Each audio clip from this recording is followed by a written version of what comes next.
In the aftermath of the Oakland warehouse fire, 36 people lost their lives. It was the deadliest nightclub fire in more than a decade here in the United States. A lot of unanswered questions do remain, all from a tragedy that, quite frankly, could have been avoided. So joining us now to talk about this, two officials from the Oklahoma City Fire Department. We have Benny Fulkerson and Major Rocky Miller. So thank you both for being with us here this morning. Also want to talk about how we winterize our homes later on. But first, I do want to get to this Oakland fire. If I could first just get your initial responses to what you've been watching going on out in California. Well, yeah, the first thing that comes to mind, obviously, is it was just a tragic situation. Obviously, when you have several dozen people losing their lives, that's always something that our hearts go out to those people as a community.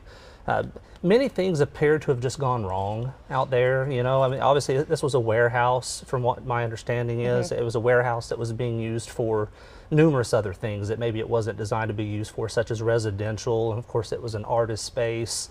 It was being used as a concert hall and even some other things.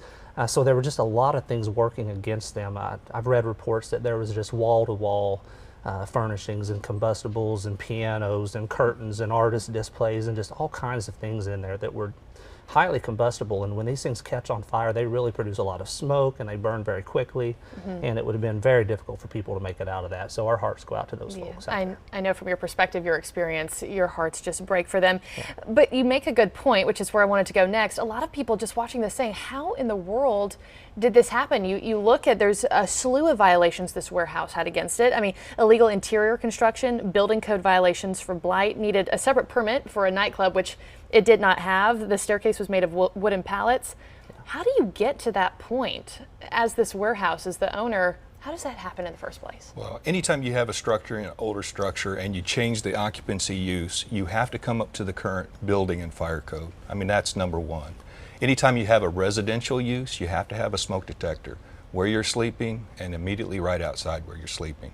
If you were to build that structure today, you're going to have a protected stairwell, and it's going to be a 1 or 2 hour protected stairwell. It's an exit so you can get out of the structure. And I know nobody wants to point fingers here. You and I were talking about this yesterday, but who's to blame here for this? We don't know.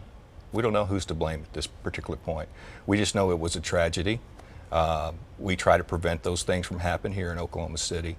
And so we're out there as inspectors every day to look for those deficiencies, to issue a notice of violation, to get them in code compliance. So you wouldn't point a finger at maybe the building owner, inspectors for not going out as frequently as they should? Who's supposed to be out there? Well, we try to deal with the manager and the owner.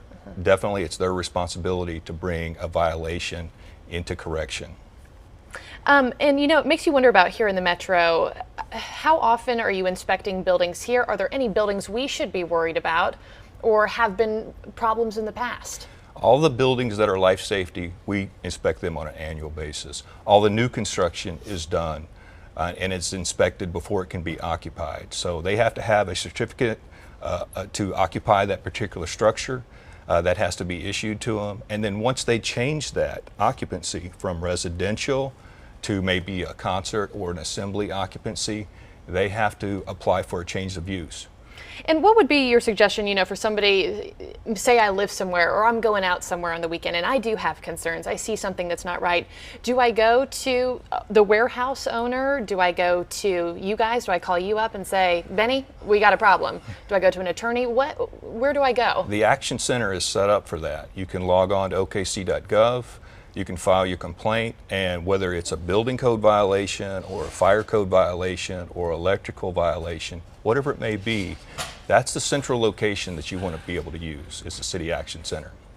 And you know what, I think we learn a lot from fires that we've had throughout history. Oddly enough, there was the Coconut Grove fire in 1942 in Massachusetts, ironically about the same time of year that this fire occurred in Oakland. And we learn a lot from these different events.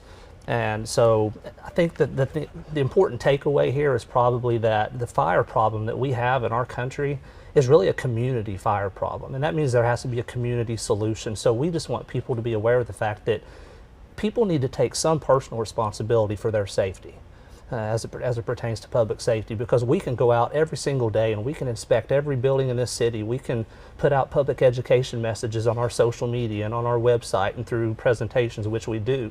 But if people still ignore those things, and if we go out and install smoke alarms and then they let the batteries expire, or if they continue to overload their electrical outlets when we've taught them that they can't do that, all of these things, people have to take personal responsibility to some degree as well.